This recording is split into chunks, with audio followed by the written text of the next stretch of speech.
할렐루야. 하나님의 은혜가 여러분과 함께 할 줄로 믿습니다. 우리 기도하고 시작합니다. 하나님, 은혜와 사랑에 감사합니다. 오늘 수요일 아침에 하나님을 예배합니다. 우리의 마음, 우리의 중심이 하나님을 향해 있게 하옵소서. 오늘 예배자가 되게 하옵소서. 오늘 이 자리에서 하나님을 찬양할 때, 또 기도할 때, 말씀을 선포할 때 주의 영이 함께하사 우리 가운데 임하시고 또 하나님께서 영광 받으시는 복된 시간이 되어지게 도와주옵소서. 예수님의 이름으로 기도합니다. 아멘. 우리 성령여 임하소서 힘차게 찬양하겠습니다.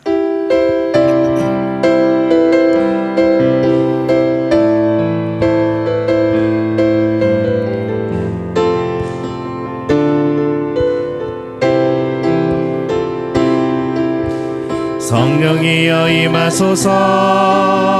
메마른 나의 심령이 해 주님의 은혜에 담비 내려 날 흠뻑 적셔 주옵소서. 주의 권세 주의 능력 지금 이 시간 임하셔서 악한 권세 모두 깨뜨리고 주님 나라 임하소서. 영광 할렐루야. 예수의 그 피가 내게 승리 주네. 구원이 되시네.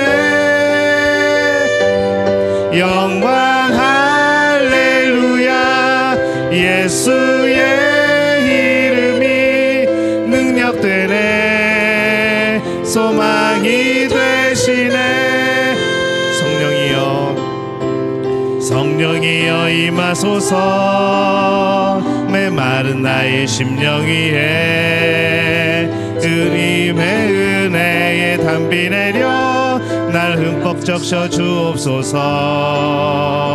주의 권세 주의 능력 지금 이 시간 임하셔서 악한 권세 모두 깨뜨리고 주님 나라 임하소서. 영광 할렐루야. 예수의 그 피가 내게 승리 주네. 구원이 되시네. 영광 할렐루야. 예수의 이름이 능력되네. 소망이 되시네. 영광 할렐루야. 영광 할렐루야. 예수의 그 피가 내게 승리 주네. 구원이 되시네. 영광 할렐루야. 예수의 이름이 능력되네. 소망이 되시네. 아버지 당신의 마음이 있는 곳에 찬양합니다.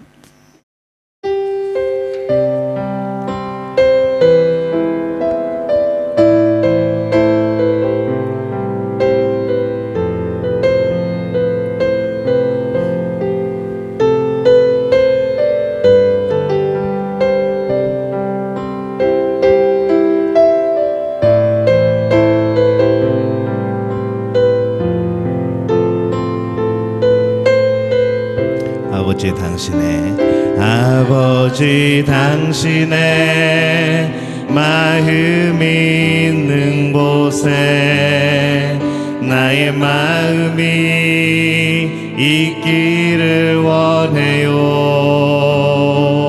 아버지 당신의 눈물이 고인 곳에 나의 눈물이 고이길 원해요. 아버지 당신이 바라보는 영혼에게 나의 두 눈이 향하길 원해요. 아버지 당신이 울고 있는 어두운 땅에 나의 두 발이 향하길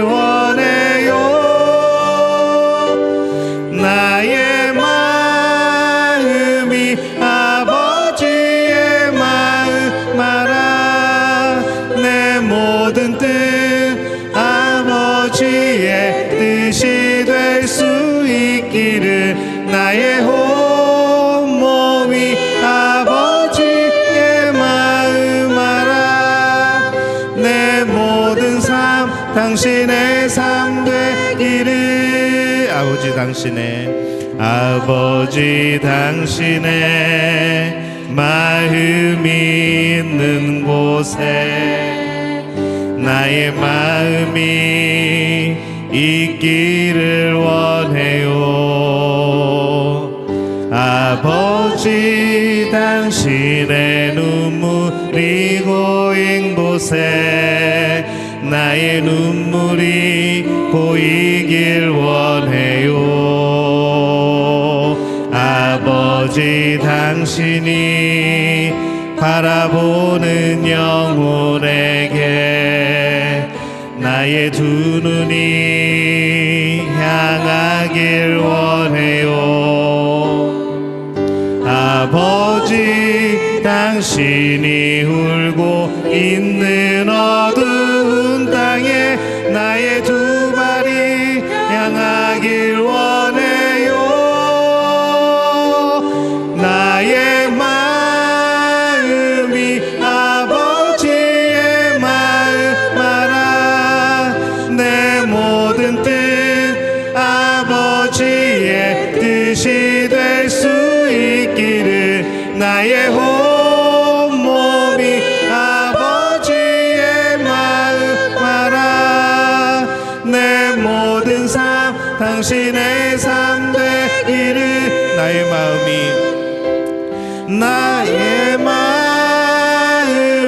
아버지의 마음 알아. 내 모든 뜻 아버지의 뜻이 될 수 있기를. 나의 온몸이 아버지의 마음 알아. 내 모든 삶 당신의 삶 되기를. 나의 피난처 예수 의지해요. 나의 피난처 예수 의지해요. 나의 가는 길에 거센 바람 몰아쳐와도 나의 피난처 예수 의지해요. 나는 영원히 주님 사랑해요. 나는 영원히 주님 사랑해요. 세상 어떤 것도 나의 사랑 끊을 수 없네. 나는 영원히 주님 사랑해요. 아버지 나를 사랑하시니 나의 모든 것 주께 드려요.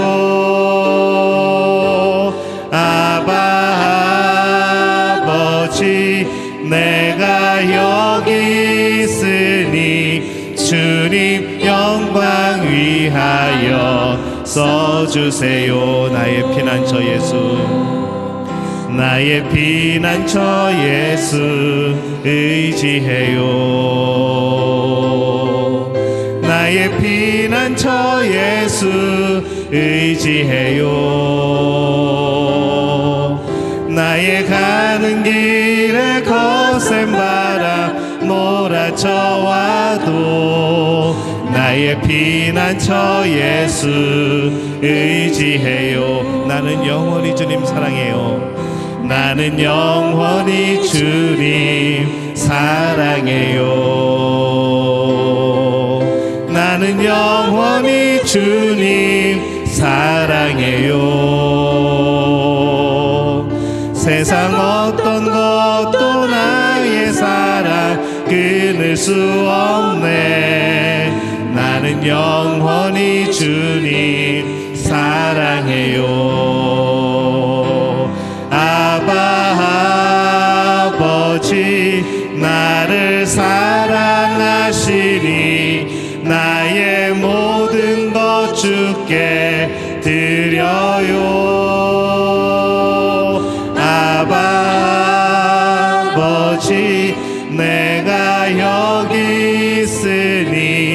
주님 교회 위하여 써주세요. 아바 아버지, 아바 아버지, 나를 사랑하시니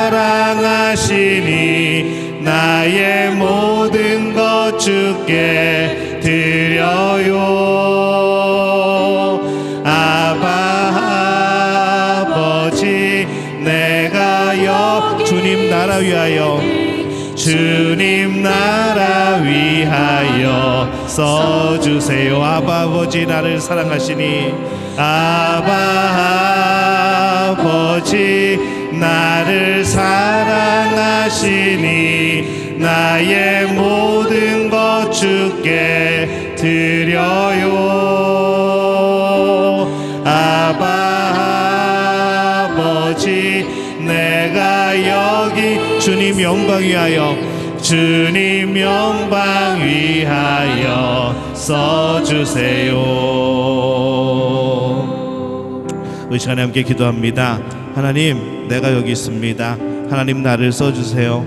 하나님, 하나님의 영광을 위하여서, 주의 몸된 교회를 위하여서, 또 이 나라를 위하여서 우리를 사용하여 주옵소서.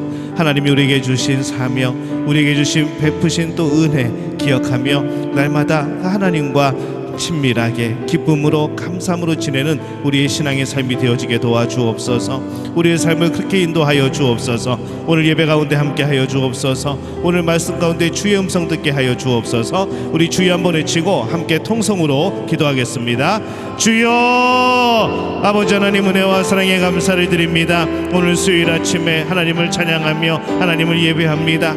구약성경 사무엘상 25장 30절에서 33절까지 우리 한 목소리로 함께 봉독합니다. 여호와께서 내 주에 대하여 하신 말씀대로 모든 선을 내 주에게 행하사 내 주를 이스라엘의 지도자로 세우실 때에 내 주께서 무죄한 피를 흘리셨다든지 내 주께서 친히 보복하셨다든지 함으로 말미암아 슬퍼할 것도 없고 내 주의 마음에 걸리는 것도 없으리시리니 다만 여호와께서 내 주를 후대하실 때에 원하건대 내 주의 여종을 생각하소서 하니라. 다윗이 아비가일에게 이르되 오늘 너를 보내어 나를 영접하게 하신 이스라엘의 하나님 여호와를 찬송할지로다. 또 내 지혜를 칭찬할지며 또 내게 복이 있을지로다. 오늘 내가 피를 흘릴 것과 친히 복수하는 것을 내가 막았느니라. 아멘. 자, 우리 옆에 분들에게 인사합니다. 하나님이 우리와 함께 하십니다. 네, 한 번 더 인사합니다. 성령이 우리와 함께 하십니다. 오늘도 성령이 함께 하시는, 하나님의 은혜가 함께하는 그런 복된 수요일 아침 또 예배가 되어지시기를 바랍니다. 세상에는요 지혜로운 여인들이 있습니다. 성경에 나오는 수많은 지혜 있는 여인들이 있는데 대부분 보면은 이 지혜 그럴 때는 이 여인들이 많이 등장을 합니다. 솔로몬은 물론 지혜의 왕이었지만은 이 남성보다는 여성이 훨씬 더 지혜로운 이제 그런 경우들이 굉장히 많이 나오죠. 여성의 매력을 구성하는 요소가 미모만이 아니라 이 내면의 아름다움에 있지 않은가라는 생각을 해보는 거죠. 그 내면의 아름다움 중에 중요한 것이 뭘까 생각해 보니까 오늘 말씀에 그게 지혜라는 것이 이제 보여지게 됩니다. 지혜로운 여인을 만난 사람은요 행복한 사람입니다. 오늘 말씀에 등장하는 이 아비가일, 이 사람은 어떤 지혜가 있었기에 어떻게 처신을 하였기에 가문을 지키고 또 나발의 아내에서 다윗의 아내가 되었는지 오늘 그것을 함께 살펴보려고 합니다. 다윗이 사울에게 쫓겨서 이 바란 광야에 있을 때에 사람들이 이 아둘람 굴로 찾아옵니다. 그들과 함께 이 다윗은 아둘람 굴에서 그때는 한 400명 정도가 찾아왔죠. 이스라엘의 새로운 왕으로 이제 다윗을 준비시켜 갔고 또 소규모이기만 하지만은 이스라엘의 그런 목자, 그런 왕과 같은 역할을 그곳에서 합니다. 이제 그러던 차에 이 그일라라고 하는 곳에 이 블레셋이 침략을 해옵니다. 그 소식을 듣고 이제 이 그일라라는 곳이 아둘람으로부터 멀지 않은 곳에 있었기 때문에 이 다윗은 군사를 모읍니다. 그 400명 중에서 군사를 모아서 이제 출정하기 전에 하나님께 물어봅니다. 사실 이 일은 누가 해야 되는가 하면은 하나님, 이 전쟁을 할까요 말을까요? 우리가 나가서 싸울까요 말까요? 이것은 이스라엘 왕이었던 사울이 해야 되는 것인데, 그러나 이 하나님의 영이 떠난 이 사울은 여호와의 싸움을 결정할 그런 열정이 없었습니다. 그러고 보면 그런 생각이 듭니다. 직위가 권위를 주는 게 아니라 책임감이 권위를 부여하는 것이죠. 그래서 이 권위가 있다는 것은 책임이 있다는 겁니다. 책임감이 있다는 것이죠. 다윗을 왕으로 인식하게 한 것은 이와 같은 행동들입니다. 왕 같은 도망자가 있는 반면에 도망자 같은 왕도 있는 것이죠. 하나님의 뜻은 다윗이 군사를 이끌고 가서 이 그일라 지방 사람들을 구하는 것이었습니다. 이 모습을 보니까 이 다윗의 공동체는 이미 실패한 이들이 모여든 곳이 아니라, 그런 집단이 아니라 사명의 공동체로 재편되어 있음을 우리가 확인할 수 있는 거죠. 하나님이 함께 하신 전쟁은 결국 블레셋 군대를 크게 쳐서 죽이게 되고 그들의 가축을 많이 이제 끌어오는 그러한 결론을 맺습니다. 이제 그 다음에 이 다윗이 이 그일라 사람들을 구했다는 소식에 사람들이 다윗을 칭찬하기 시작하죠. 이게 또 이제 왕궁에까지 들립니다. 이 사울에게까지 들리죠. 그래서 이 사울이 도저히 안 되겠다. 이 다윗을 그대로 놔두면은 계속 죽이려고 했었지만은 다윗을 그대로 놔두면 안 되겠다 싶어서 군사를 동원하여서 다윗을 죽이려는 계획을 세웁니다. 그리고 다윗은 또다시 이제 도피와 은신의 길로 걸어가게 되어지죠. 이 마온 광야라는 곳에서 사울에게 포위당할 뻔했지만은 이 블레셋이 공격한다는 소문이 들릴 때에 이 사울은 도망가 버립니다. 이 다윗이 엔게디라는 곳에 숨어 있을 때 우연히 사울을 죽일 수 있는 기회가 주어지죠. 다윗 일행이 숨어 있는 동굴에 사울이 볼일을 보러 들어옵니다. 혼자 들어오죠. 그때 죽이면 딱인데 다윗은 그때 그가 여호와의 기름 부음 받은 자를 치는 것은 하나님이 기뻐하는 것이 아니다라고 하면서 그를 살려주죠. 그 뒤에 다시 마온 광야로 돌아와서 숨어 있었는데 그때 이 나발과 아비가일을 만난 곳이 바로 그곳이었습니다. 우리 유대 광야의 모습을 한번 보겠습니다. 이 유대 광야입니다. 그냥 뭐 평지는 아니고 이런 이제 골짜기가 많이 이렇게 되어 있는 이제 이곳 유대 광야. 근데 유대 광야가 굉장히 넓습니다. 그래서 황량한 그런 곳이고 나무도 뭐 거의 없고 석회암의 그런 굴곡진 그런 지형을 가지고 있고 또 어떤 곳에는 이 석회암 지대에 또 빗물이 스며들어가 가지고 또 물이 모여서 오아시스가 있는 곳도 있고 이 굉장히 알 수 없는 곳이 유대 광야입니다. 그리고 엔게디라고 하는 부근에는 폭포도 있다고 하죠. 그래서 이 성경에 나오는 10이라는 곳, 또 마온 황무지, 마사다, 엔게디 이 모든 곳이 제가 아까 설명을 하면서 나왔던 지명들이 전부 다 유대 광야에 속하는 그런 지역들입니다. 10, 마온, 그다음에 마사다, 엔게디 이게 전부 다 유대 광야에 속해져 있는 그런 지명인 것이죠. 이게 어디쯤 되나 한번 볼까요? 지도를 한번 보겠습니다. 지도를 보시면 동그라미 쳐 있는 곳, 마온 광야, 저기가 마온 광야이고요. 여러분 보시기에 11시 방향으로 올라가면은 저기에 아둘람이 있고 그 다음에 그 밑에 그일라가 있습니다. 그러니까 그일라로 쳐들어왔을 때는 아둘람에 이제 다윗이 있었고요. 거기서 있다가 그일라까지 쳐들어왔으니까 이제 바로 앞이죠. 그래서 하나님께 전쟁을 나갈까요 말까요 이제 물어보게 된 겁니다.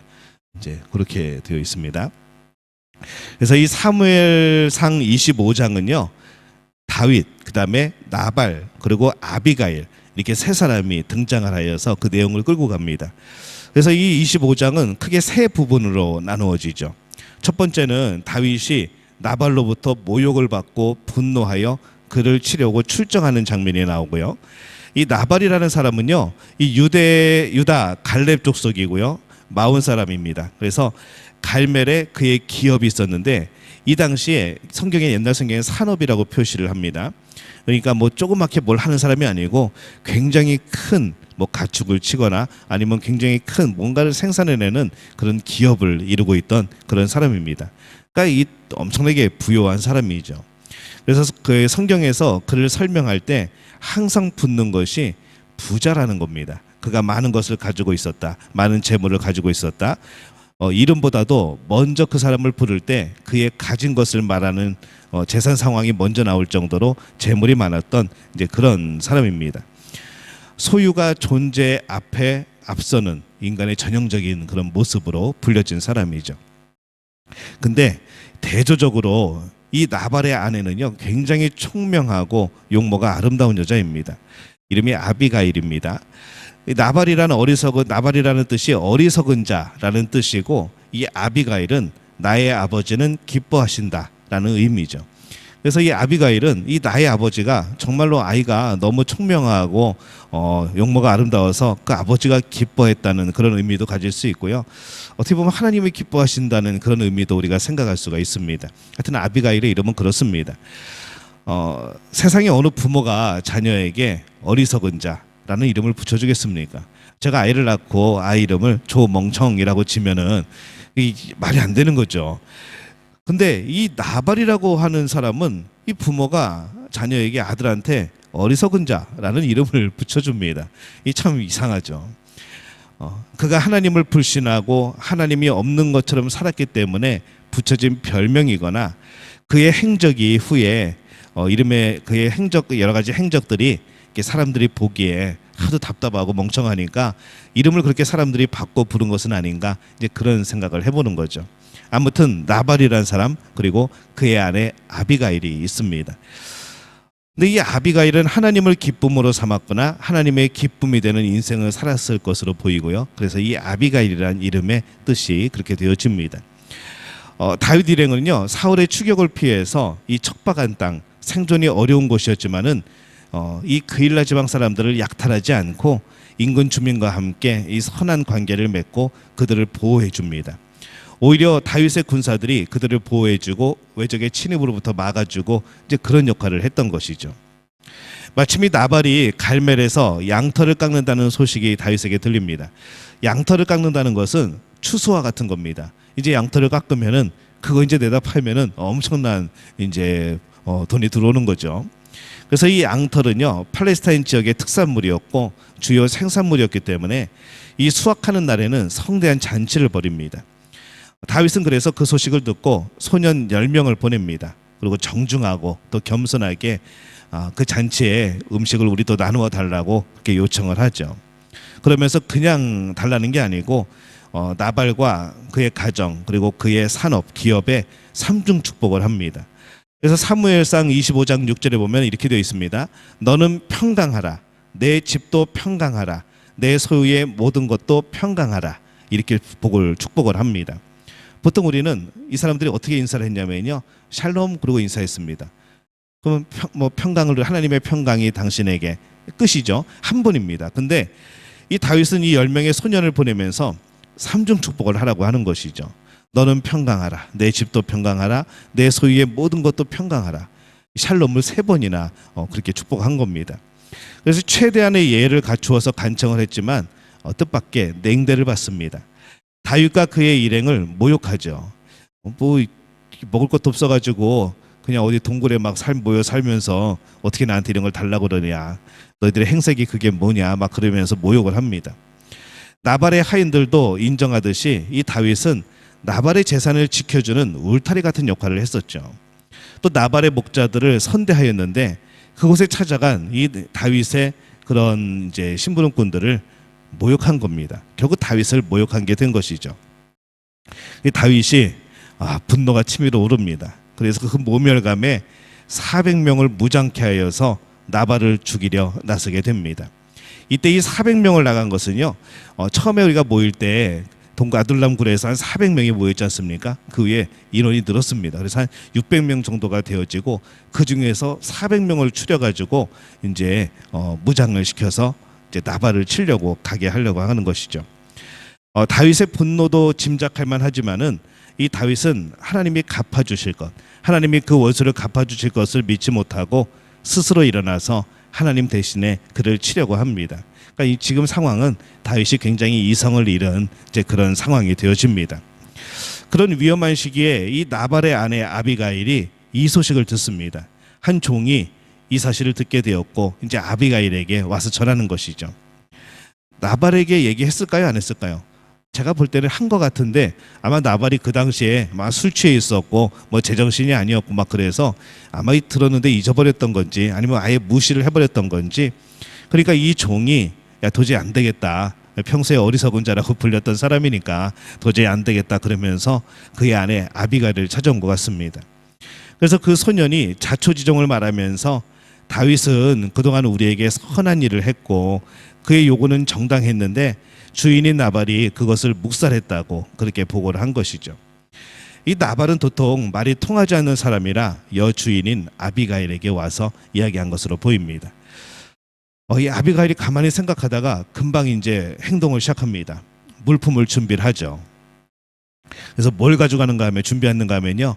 아비가일이 지혜롭게 급히 떡 200덩이 그리고 포도주 2가죽 부대 그다음에 양 5마리를 이제 잡아서 요리를 해서 또 거기에 볶은 곡식 5세야 건포도 100송이 무화과 뭉치 200개 그게 꽤 많이 생겼네요. 이거를 전부 다 나귀에 싣고 이제 서둘러 다윗을 만나러 갑니다. 아비가일이 다윗과 그의 400명 군사 앞에 딱 서는 것이죠. 한번 상상을 해보시면 됩니다. 이 아비가일이 몇 명이나 데리고 갔을까요? 이제 그 짐들을 실을 수 있는 뭐 가축이나 뭐 그런 거 가져갔겠죠. 그다음에 그 짐을 뭐 이제 들고 갈 수 있는 이제 메고 갈 수 있는 그런 사람들 뭐 기껏해야 뭐 50명 되겠습니까? 그 정도도 안 되겠죠. 근데 아비가일이 앞장서고 그렇게 그의 종들이 따라가면서 어디에 맞닥뜨리는가 하면은 다윗과 그의 400명의 군대 앞에 서는 겁니다. 이제 둘이 맞닥뜨린 것이죠. 근데 하나님은 예전에 어린 다윗이 골리앗 앞에 섰던 그 용기와 지혜를 지금 아비가일에게 주고 계십니다. 그래서 그들을 막아서고 말을 하는 거죠. 아비가일은 나귀에서 내려서 다윗의 발 앞에 엎드려서 겸손하고 또 정중하게 사죄를 합니다. 그리고 모든 잘못을 자기에게 돌리죠. 내가 듣지 못하였다고 우리 남편이 조금 어리석어서 그랬는데 미안하다고 그리고 자기의 그 잘못을 자기에게 돌리라고 하면서 그렇게 이제 사과를 합니다. 그다음에 오늘 우리가 이걸 말씀해 보면은 내 주는 자꾸 표현을 하죠. 그게 아비가일이 한 이야기입니다. 아비가일은 다윗을 내 주라고 표현을 하는데 몇 번을 하는가 하면은 28번을 그렇게 부릅니다. 굉장히 높여 부르는 거죠. 자신은 당신의 여종이라고 또 6번을 낮춥니다. 모욕받은 사람에게는 뭐가 제일 좋은 약일까요? 이 존중이 제일 좋은 약이게 합니다. 부디 간청하오니 참으시라고 제가 대신 사죄한다고 나발하고 상대하면 그와 똑같은 사람 되어진다고. 이게 어떻게 보면 이 남편을 굉장히 무시하는 것 같이 보이지만은 이제 지금은 다윗을 이렇게 마음을 돌려야 되니까 그런 거죠. 그리고 하나님의 부르심을 받은 당신이 지금 하실 만한 행동은 아니라고 말을 합니다.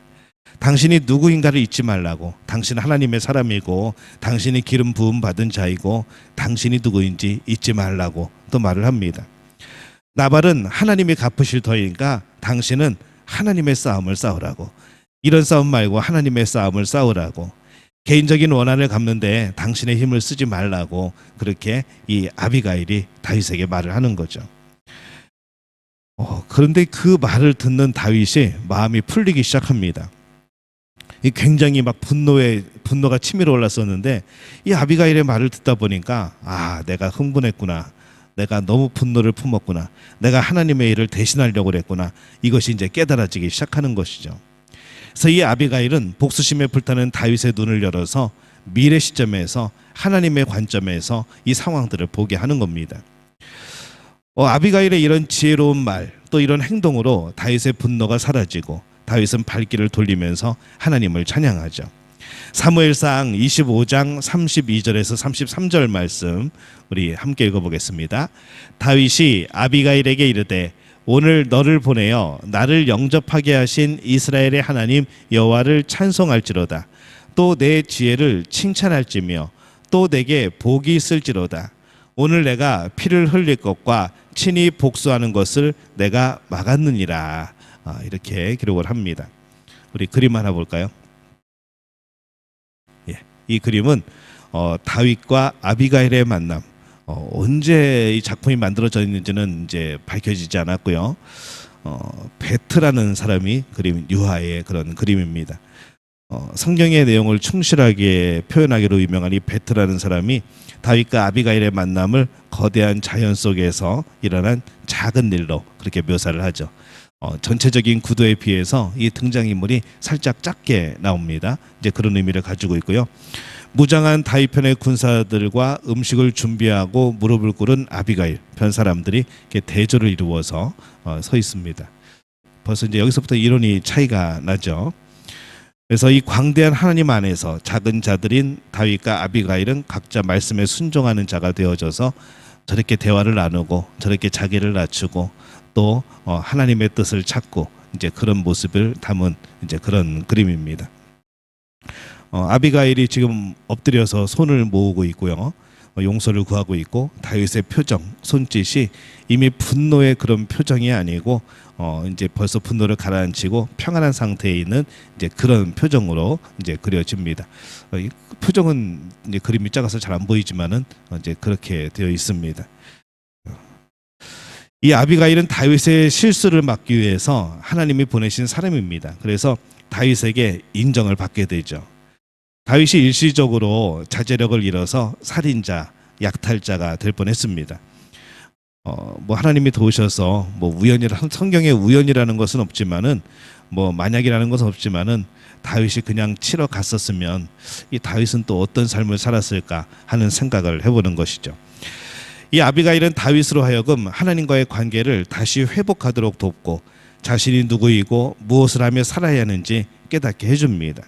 결국 다윗의 정체성을 지켜준 거죠. 우리도 이 정체성이 필요합니다. 내가 누구인가? 내가 무엇을 하는 사람인가? 내가 누구의 자녀인가? 이게 굉장히 중요한 겁니다.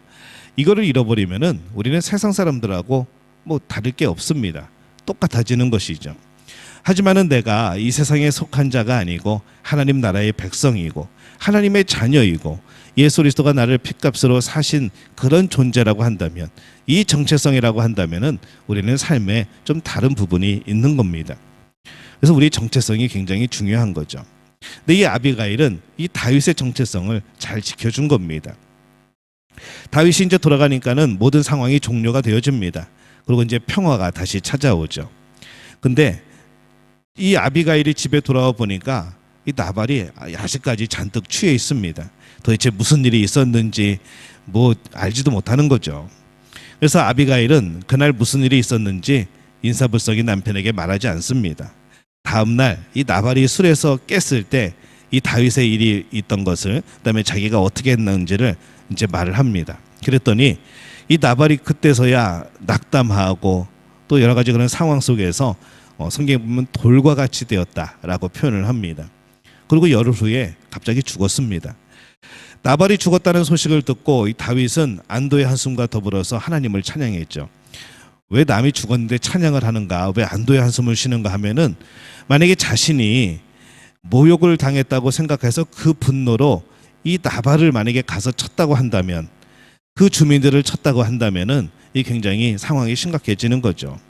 내가 죄를 짓게 되는 것이고 내가 하나님의 일을 대신해 버리게 된 것이고 그렇기 때문에 이 다윗을 아비가일을 통해 막으심을 찬양하게 된 것이고 자신의 분노로 직접 보복하지 못하게 하신 것을 찬양한 것이고 또 하나님이 나발에게 그것을 친히 갚아주신 것을 또 기억하며 또 은혜로 여겼기 때문에 하나님을 찬양한 겁니다. 그래서 하나님은 다윗에게 있어서 굉장히 신실하신 분으로 다시 한번 인식되어지게 되는 그런 사건이 되어졌죠. 다윗은 후에 지혜로운 여자, 하나님을 경외하는 여자, 모든 일들에 대해서 이 하나님의 관점에서 보려고 하는 이 아비가일에게 청혼을 합니다. 결국 두 사람은 광야에서 혼인을 하게 되어지죠. 우리 잠언 말씀에 보면요, 이 잠언 31장 10절에서 31절에 보면은 이 현숙한 여인에 대해서 굉장히 길게 말씀을 합니다. 제가 이 말씀이 길지만은 한번 읽어보겠습니다. 누가 현숙한 여인을 찾아왔겠느냐? 그의 값은 진주보다 더하니라. 그런 자의 남편의 마음은 그를 믿나니 산업이 핍절하지 아니하겠으며 그런 자는 살아있는 동안에 그의 남편에게 선을 행하고 악을 행하지 아니하느니라. 그는 양털과 삼을 구하여 부지런히 손으로 일하며 상인의 배와 같아서 먼 데서 양식을 가져오며 밤이 새기 전에 일어나서 자기 집안 사람들에게 음식을 나누며 주며 여종들에게 일을 정하여 맡기며 밭을 살펴보고 사며 자기의 손으로 번 것을 가지고 포도원을 일구며 힘있게 허리를 묶으며 자기의 팔을 강하게 하며 자기의 장사가 잘 되는 줄을 깨닫고 밤에 등불을 끄지 아니하며 손으로 손뭉치를 들고 손가락으로 가락을 잡으며 그는 곤고한 자에게 손을 펴며 궁핍한 자를 위하여 손을 내밀며 자기 집 사람들은 다 홍색 옷을 입었으므로 눈이 와도 그는 자기 집 사람들을 위하여 염려하지 아니하며 그는 자기를 위하여 아름다운 이불을 지으며 세마포와 자색 옷을 입으며 그의 남편은 그 땅의 장로들과 함께 성문에 앉으며 사람들의 인정을 받으며 그는 배로 옷을 지어 팔며 띠를 만들어 상인에게 맡기며 능력과 존귀로 옷을 삼고 후일을 웃으며 입을 열어 지혜를 베풀며 그의 혀로 인애의 법을 말하며 자기의 집안일을 보살피고 게을리 얻은 양식을 먹지 아니하나니 그의 자식들은 일어나 감사하며 그의 남편은 칭찬하기를 덕행 있는 여자가 많으나 그대는 모든 여자보다 뛰어나다 하느니라. 고운 것도 거짓되고 아름다운 것도 헛되나 오직 여호와를 경외하는 여자는 칭찬을 받을 것이라. 그의 손의 열매가 그에게로 돌아갈 것이요 그 행한 일로 말미암아 성문에서 칭찬을 받으리라.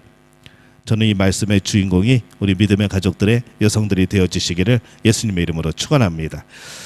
이 아비가일의 지혜는 용기와 신중 그리고 정의와 중용, 그것을 실제 상황 속에서 구체적으로 분별할 수 있게 해주고 상충하는 여러 가지 어려운 문제들 속에서 이 창조적인 대안을 찾는 하나님이 주신 지혜를 가진 그런 여인이었습니다. 그래서 야고보서 3장 17절에는요 이렇게 말씀을 합니다. 우리 함께 읽어보겠습니다. 오직 위로 난 지혜는 첫째 성결하고 다음에 화평하고 관용하고 양순하며 긍휼과 선한 열매가 가득하고 편견과 거짓이 없나니. 아멘. 이렇게 말씀을 하죠. 우리가 이런 지혜를 얻기를 바랍니다.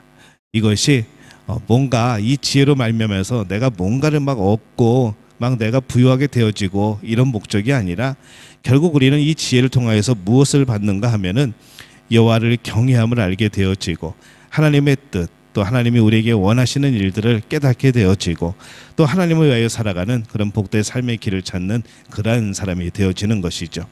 오늘 이 다윗 그리고 나발, 아비가일의 모습을 보면서 우리 또한 그 상황 속에서 내가 어떻게 행할 것인가, 내가 어떻게 행해야 되는가 다시 한번 살펴보고, 또 우리 이곳에는 이제 여성분들이 대부분이니까요, 우리 여성분들은 이 아비가일과 같은 하나님을 온전히 경외하고 하나님의 기쁨이 되어지는 그런 지혜로운 여인들이 되어지시기를 예수님의 이름으로 축원합니다.